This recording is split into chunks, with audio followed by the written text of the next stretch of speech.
Alright, so today we're going to finish up graphing quadratics.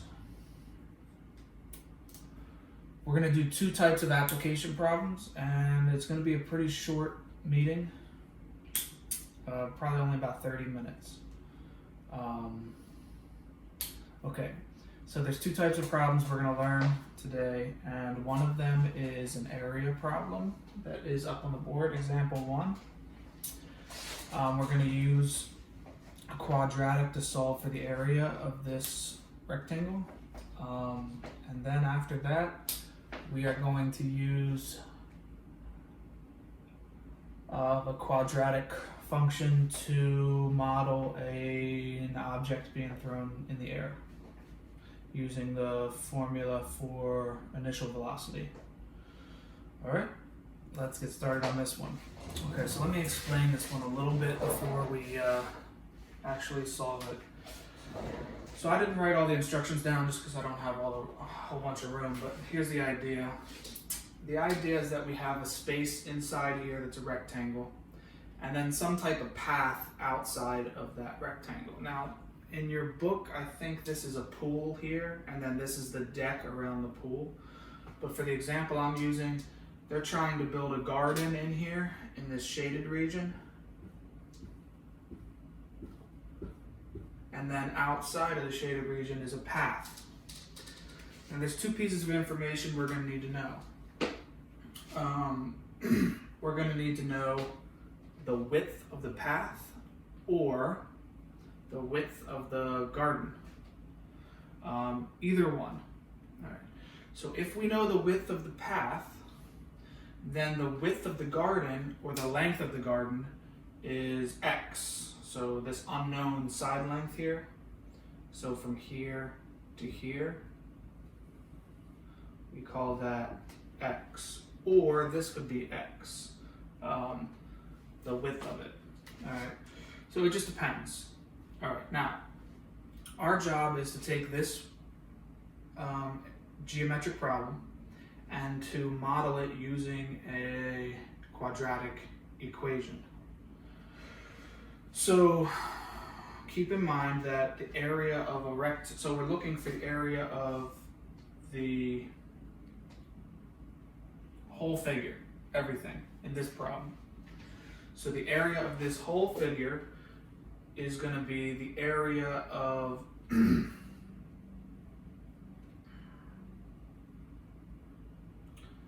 this side here times the area of this side here.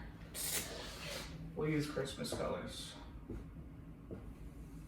Okay. So we're looking for the area of the whole figure. So I'm just going to write down the area of the figure. Area of whole figure equals the length, the width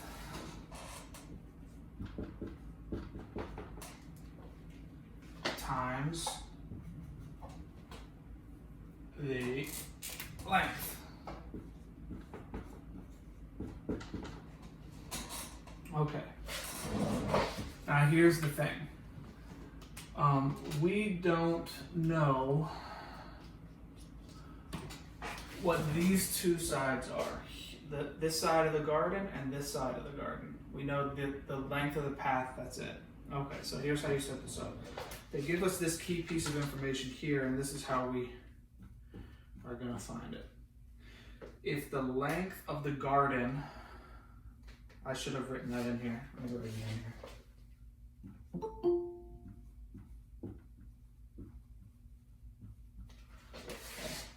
The length of the garden is 3 times the width.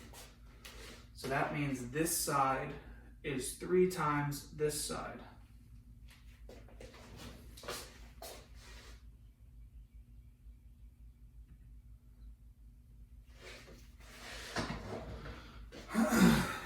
sorry, Roland, I can't let you in because I'm recording. It won't let you in. You're going to have to join using your PGCPS email.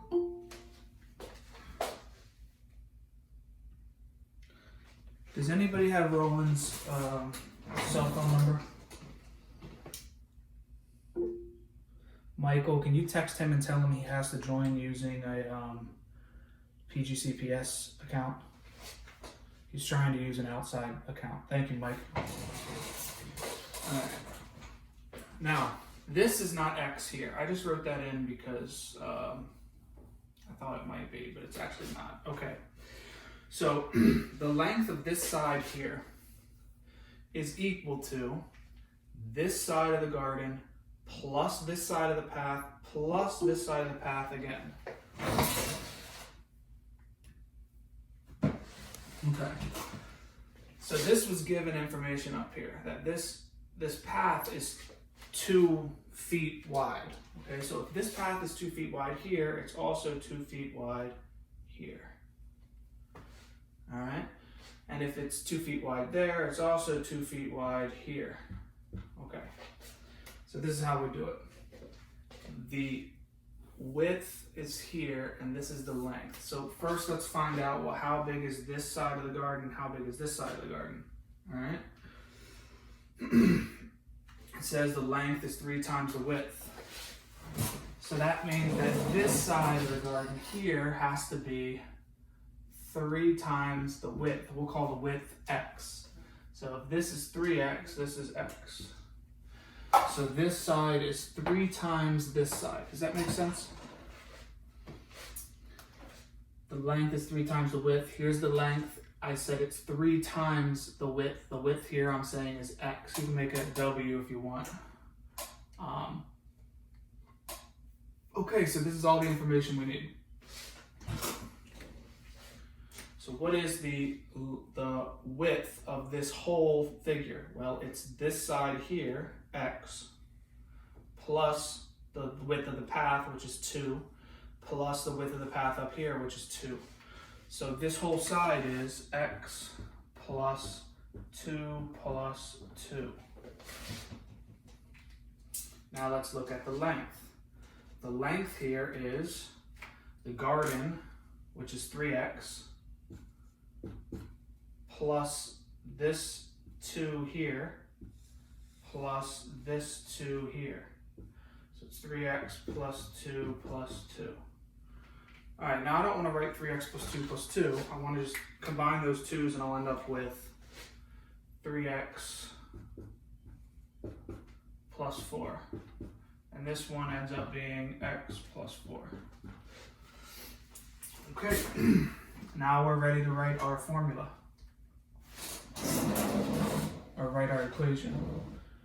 Can you move the board up? Is it too dark to Hanny? Is this lesson 8.4 or is this 8.3?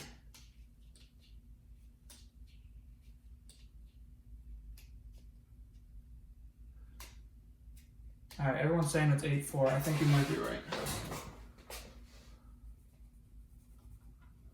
8.4. Okay.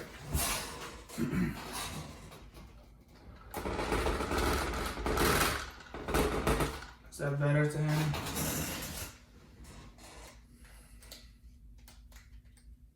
Yeah. Okay, let me make sure my video is recording good. Yep, it's got it. Okay. No problem. Thank you for letting me know. Okay. So now,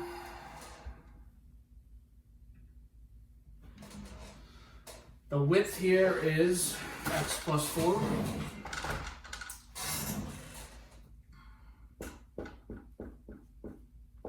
Times the length, which is 3x plus 4.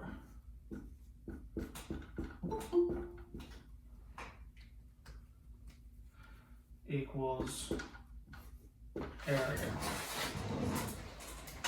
All right.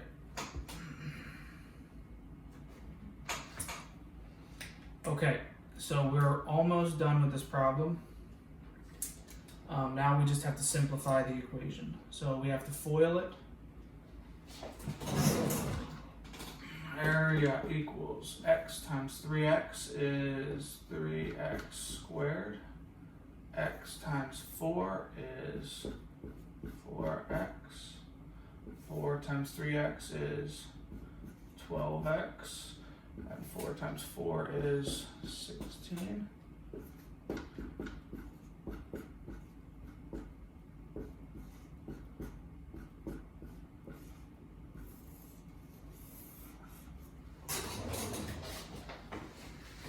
Alright, and that is the equation that models this geometric area.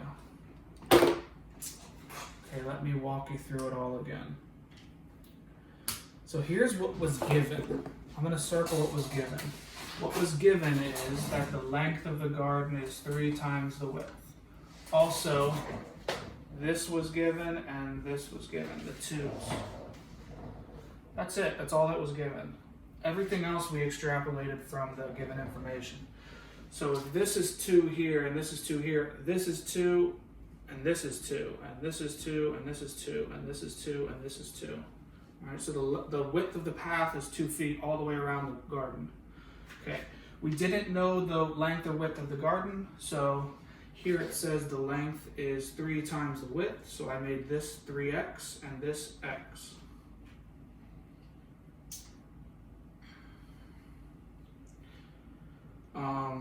I could have made this x and this 1/3 x, but that would have been more difficult. Okay, from all of that, you have to add these 3 pieces here to get the width, and add these 3 pieces here to get the length. Once you get that, you just simplify this to get this, and simplify this to get this, and then these 2 things we're multiplying times each other because it's length times width. We FOIL that out, and we get this. Okay, now in your homework, when I assign y'all homework, you're going to have a problem almost exactly like this. The numbers will be a little different. It might be a different real life problem, like it might be a pool or a deck or something like that. But they might add something to this. They might say, all right, if the width is 5 feet, then what is the total area? If that's the case, basically what you have to do is you plug 5 in for x. So they're saying if the width is 5 feet, what's the total area? Does anybody have JoJo's number?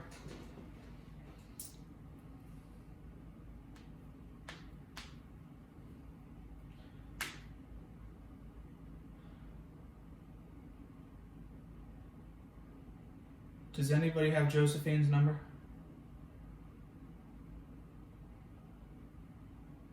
No? Yes? Okay. Can you guys text her and tell her she has to use a PGCPS account? She keeps trying to join using some outside account. Thank you, David.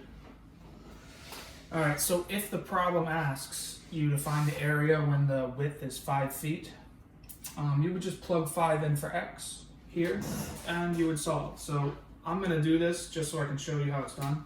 You would just say f of x, or f of 5, equals 3 times 5 squared plus 16 times 5 plus 16. And that would give you some number. I don't know what that number is because I made this up. Yeah, that's all you would do. Now, if it told you the length was 5, then you have a different thing. That would mean 3x equals 5, which would mean x is 5/3. But I'm not going to go there. I don't think they would do that to you. If they said that this was equal to 5, you'd have to solve for that side for x, and then they would tell. If they said this side was 6, then x would be 2, and then you would do 2 on that side. Okay, that's the first type of problem. I'm only going to show it to you once because all the other ones are basically the exact same as this with a small modification.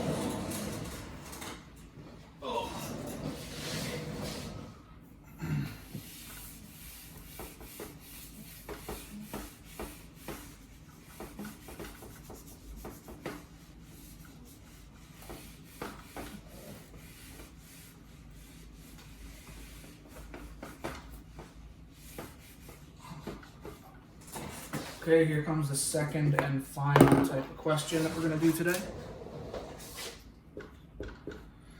And to do this, you're going to need to write down this formula. It is, where is it? Hold on, I'm going to find it. I don't have this memorized.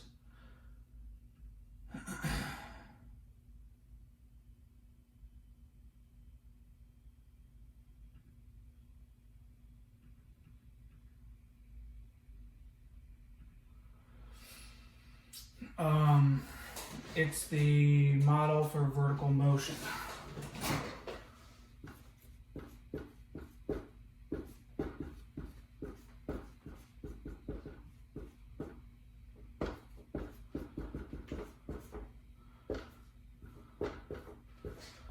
H of t equals negative 16t squared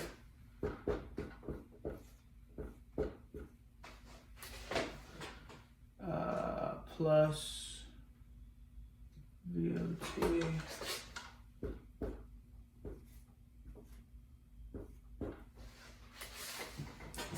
plus h of. Okay, so this here in red, this VO. Oh, so first of all, what this says is this is the function for height after t time. Seconds, usually seconds. I'm pretty sure it's always seconds. Okay. I guess it doesn't have to be, but the height of an object after t time. So h of t. All right, t is your x. All right. So this is just negative 16t squared, or x squared. Okay, that doesn't do anything. This VO, this just means initial velocity.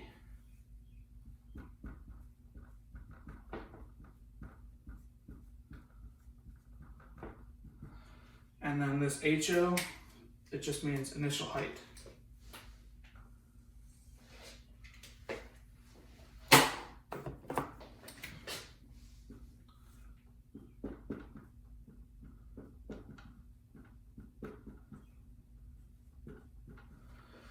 So don't get confused. The O just means initial. The sub O, it's velocity sub O, 0, which means initial velocity, and the height sub 0, which just means initial height. That's all. All right. So for these types of problems, you're going to be using this equation or this formula. This is the formula or the equation that tells you how high an object is after a certain amount of seconds. And it takes into account initial velocity, which means how fast is the object moving at the beginning, and initial height, which means how high did the object start off of the ground.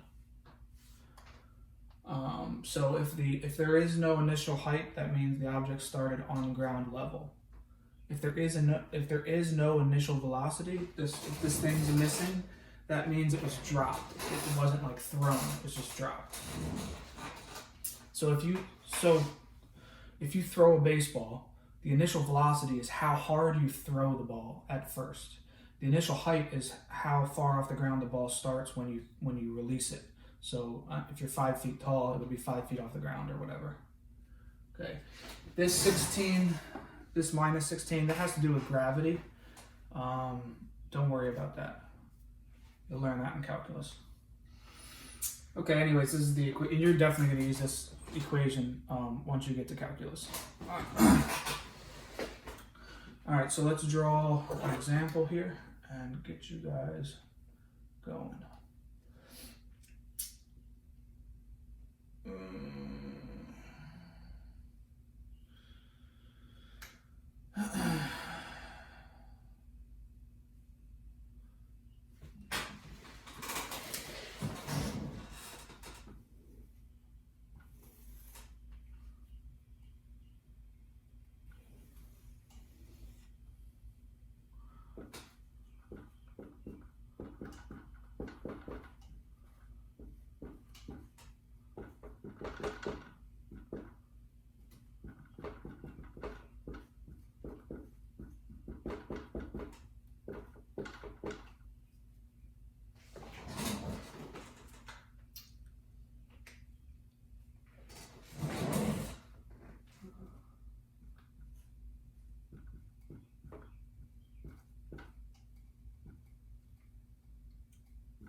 So this is the type of problem you're going to see.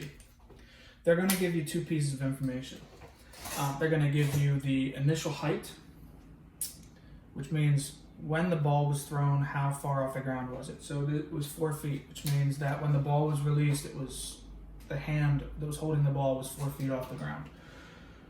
So this axis here represents the height of the ball.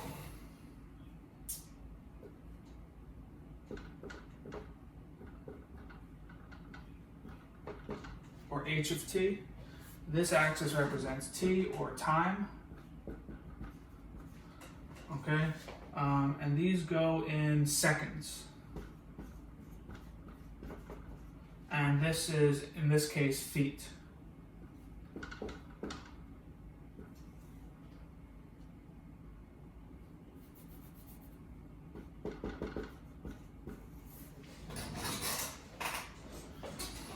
Okay, so there's different things that this question can ask us. All right, here's all the possibilities.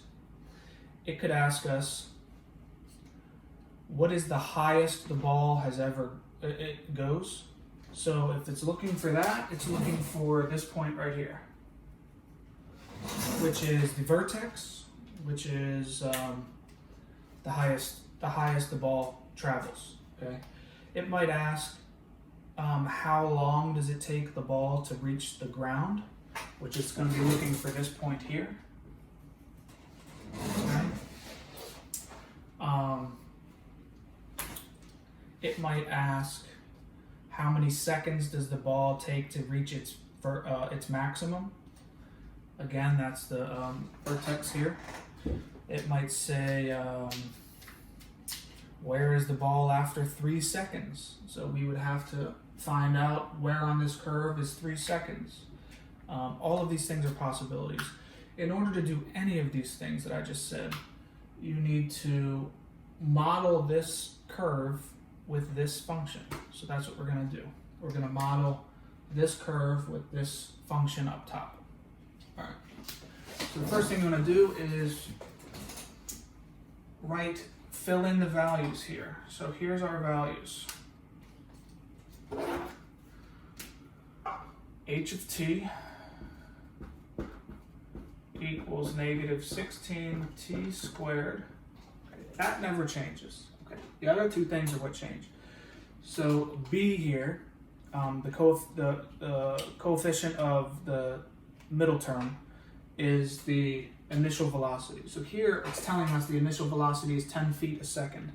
So it would be plus 10t.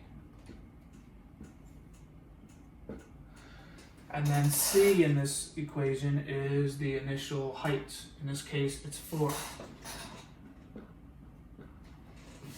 So this is our equation that models this curve. Now some questions, that might be all at once. It's just the equation. Some of your homework questions, actually, that's all they're asking for is the equation. Now, if they ask any further questions, you need to be able to respond to those. So let's take a look. Let's find this point here, the maximum. Do you guys remember how to find the maximum? The vertex? We use the formula negative b over 2a to find x, and then we plug x in the formula and find y, and that'll tell us this point. So let's do that. Remember that? Okay. So we'll call this the vertex.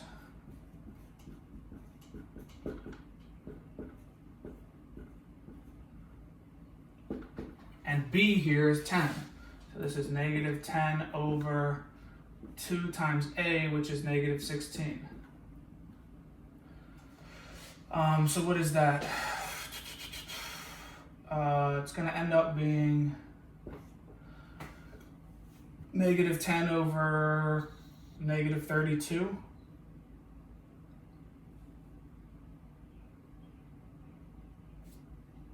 Which is going to be positive 10 over 32, which is 5/16.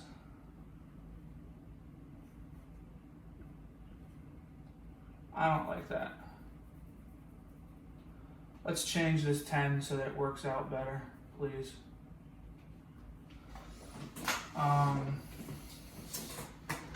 Let's make the 10, instead of 10, let's make it, oh,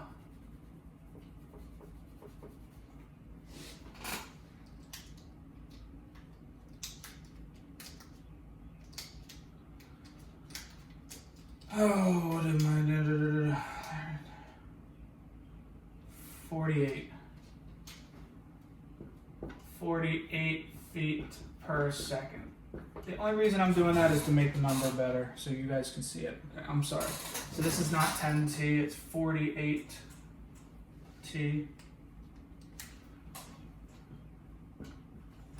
Now we could use the 10, but we'd have a bunch of fractions, and I don't want to confuse you guys with the fractions while I'm just showing you the process. All right.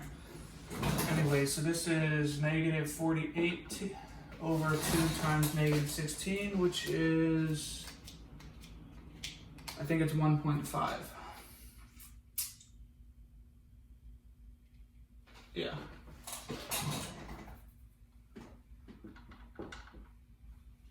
Okay, so x is 1.5. So if x is 1.5, what is y? Y is, well, we gotta plug this into there.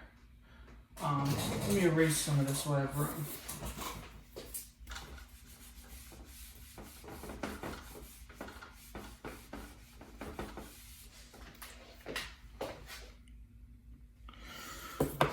Alright, so I'm gonna plug 1.5 into this formula.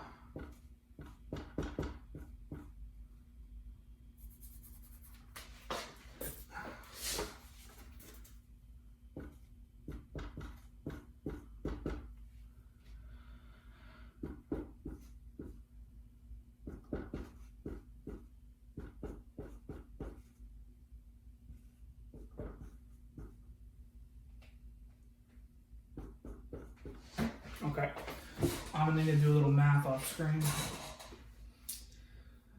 on my calculator, and I'm doing 1.5 squared, which is 2.25, times 16, which is, all right, so that's gonna be negative 36.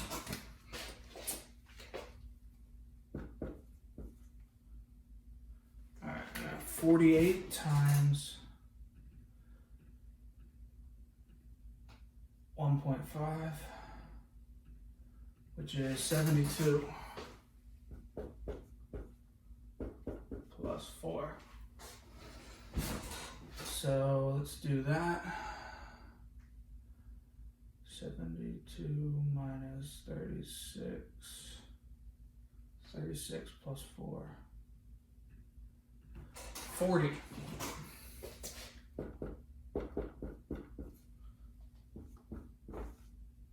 Okay. So what does that mean? This is important. So this means that after 1.5 seconds, the ball will be 40 feet high.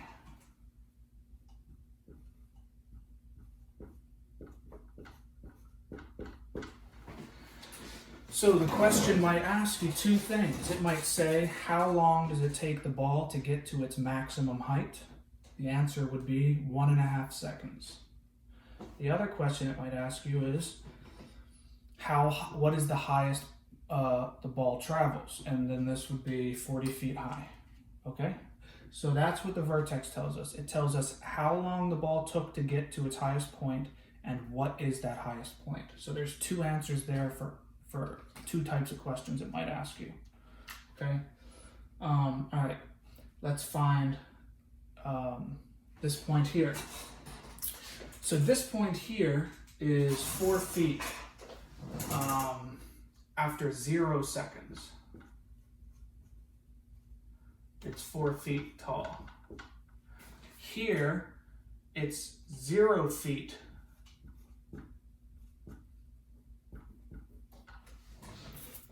Because it's on the ground after how many seconds? That's the question. So how many seconds is it going to take to get to 0 feet? Well, the only way we can do this right now is we have to keep plugging numbers in until we get to 0. All right.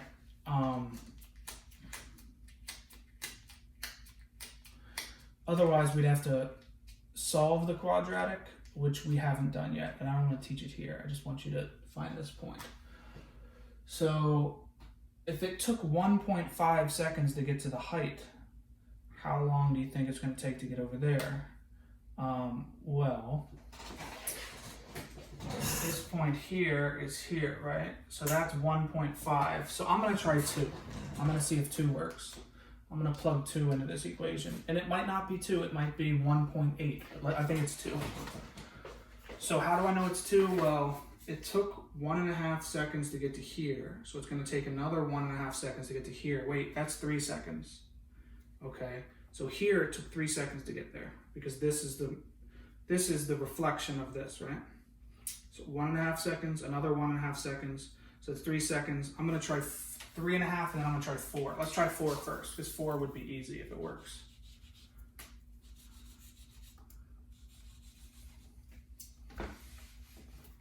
Let's just try 4. My guess is it's going to be 3.5, but let's try 4. Now, how do we know if we went too far? We know we went too far if we end up in the negatives. If we end up in the negatives, that means it's below ground level, which is not what we want. Okay. So 4 squared is 16 times 16 is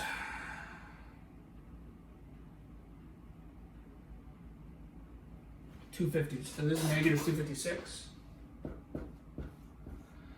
48 times 4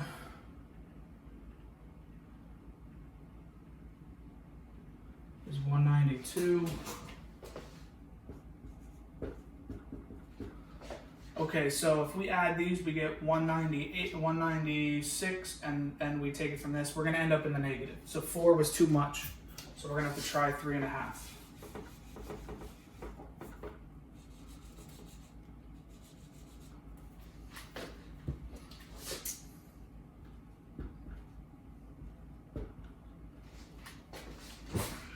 Okay, let's try 3.5. 3.5 squared is 12.25 times 16 is negative 196. 3.5 times 48 is 168.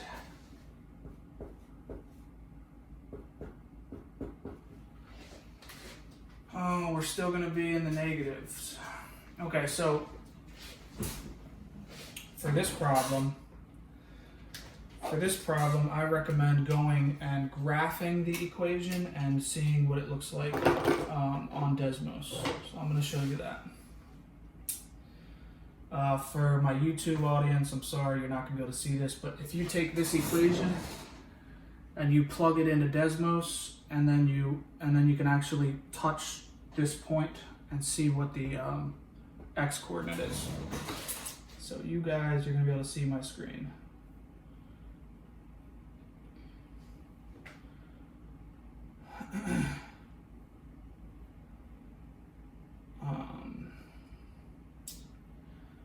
Go to Desmos. We're going to type in. Now I don't think we can type in h of x or h of t, so we're just going to call it y equals negative 16x, t is x squared, plus 48t, x plus 4. Okay, so here is the function. I'm going to zoom out a little bit.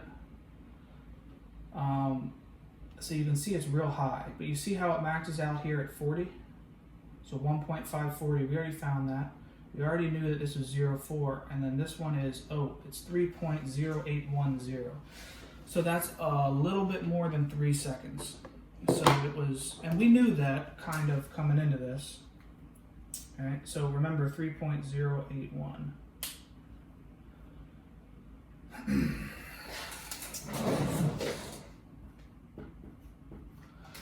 Which is a little bit more than 3 seconds. So it's about 3 seconds it's going to hit the ground. So here, about 3 seconds. Now, if you do this for homework, it shouldn't be a decimal like this. You'll end up with a number like a nice round number. Okay.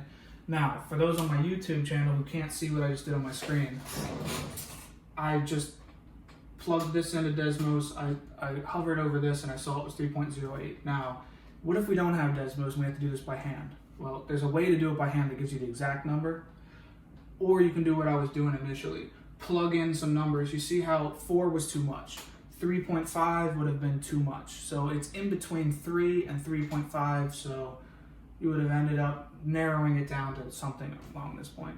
After you get to in between 3 and 3.5, you can just stop. Just say it's around 3 to 3.5 seconds. Okay?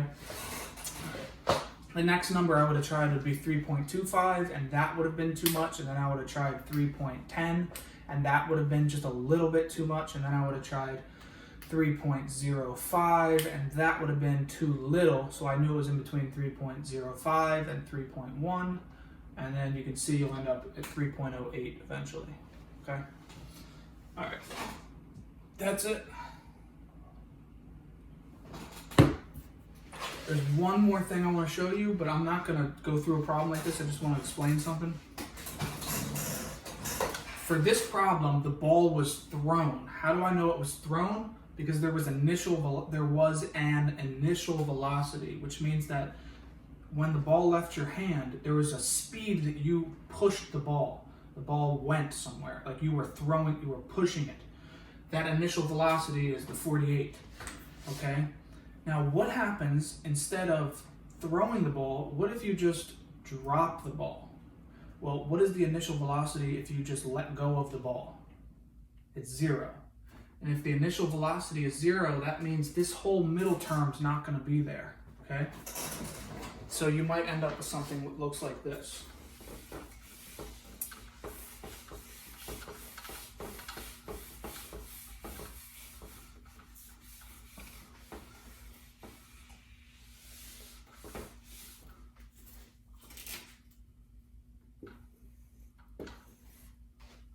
So imagine someone standing on a cliff, okay, and they're holding a ball, and they just drop the ball. Well, if the cliff is 200 feet tall, then you're going to end up with this equation. H of t equals negative 16t squared plus 0t plus 200. And this 0t just goes away. So you end up with h of t equals negative 16t squared plus 200. Okay, so if the ball's just dropped, and you will have a homework problem where it's just dropped, this middle term just goes away, and the equation's much simpler from here on out. So the question is, when does the ball hit the ground? So to do that, you just solve this equation, you make y 0. So you would do 0 equals negative 16t squared plus 200. You would subtract 200 from both sides. You get negative 200 equals negative 16t squared. You would divide by negative 16. You would get a number, and then you would take the square root of it to find just t, and that would tell you this point. Okay? All right. I guess I can keep going for this. I don't know what is 200 divided by 16.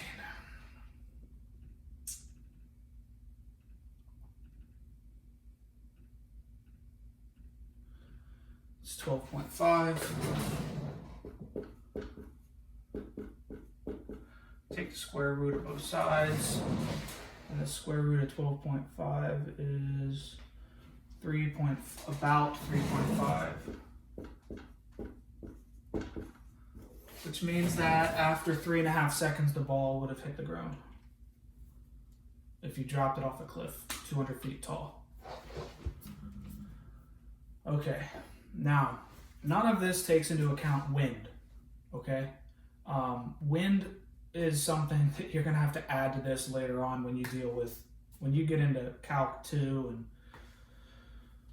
so we're ignoring wind, we're pretending there's no wind, okay? This -16 deals with gravity, right? Gravity pulls the object down. So this formula or equation doesn't account for wind. All right, that's it. I'm going to stop recording now. If anybody has any questions, hang out. If not,